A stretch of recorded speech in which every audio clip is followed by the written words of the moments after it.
अस्सलाम वालेकुम रहमतुल्लाह नाज़रीन। आपको मैं हकीमों से ख़बरदार करने जा रहा हूँ। वो हकीम जो आपकी सेहत तबाह कर सकते हैं, वो किस अंदाज़ से आपको घेरते हैं, किस तरह से चीज़ें रिकमेंड करते हैं और उनकी क्या इलामात हैं। मेरी मुराद अताई हकीमों की तरफ है। मेरी मुराद वो हकीम हैं जिनके पास कोर्स डिग्री तो है लेकिन उनको हिकमत नहीं आती।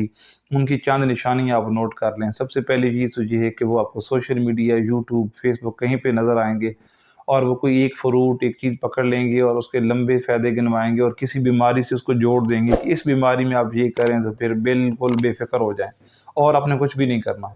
और ना ही वो आपको ये बताएँगे कि मिसाल के तौर पर अगर उन्होंने यूरिक एसिड के लिए खीरा बताया तो वो ये नहीं बताएँगे कि तिब के मुताबिक इसका क्या मिज़ाज है और किस तरह की और दीगर बीमारियाँ और कोमॉर्बिडिटी में इसको इस्तेमाल नहीं करना।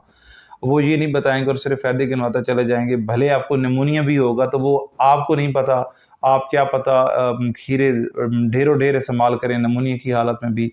तो ये कभी जिसने किया होगा उसको पता होगा कि निमोनिया की हालत में खीरा इस्तेमाल करेंगे और बहुत ज़्यादा करेंगे तो क्या होगा। दूसरी बात वो ये करेंगे कि वो एक कोर्स का नाम आखिर पे आपको बताएँगे कि हमारा ये कोर्स है, इतने महीने खाएँ तो आपकी जिनसी पावर, आपका लकोरिया, आपका फलाना मसला, आपका यूरिक एसिड बिल्कुल ठीक हो जाएगा। वो भी इंडिविजुअल को देखे बगैर और अगर-मगर के अलावा ये चीज़ बड़ा दावा कर देंगे। उनका मकसद होता है कि वो व्यूअरशिप लें, आप पहचान करें, आपको घेरें और टेलीफ़ोन नंबर पे आके आपको दवाई बेचें जिसके बारे में आपको नहीं पता।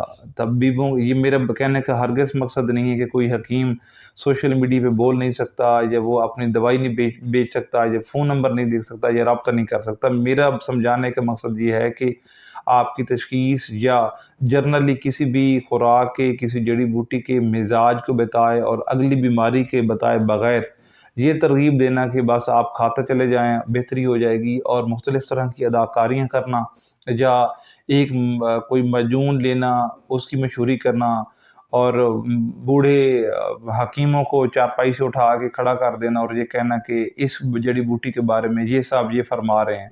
तो याद रखें कि ऐसा नहीं होता कि कोई साहब, कोई हकीम, कोई बुज़ुर्ग ये कहे कि ये जड़ी-बूटी है, आप ये इस्तेमाल करें, आपके साथ ऐसा हो जाएगा, तो वैसा ही हो।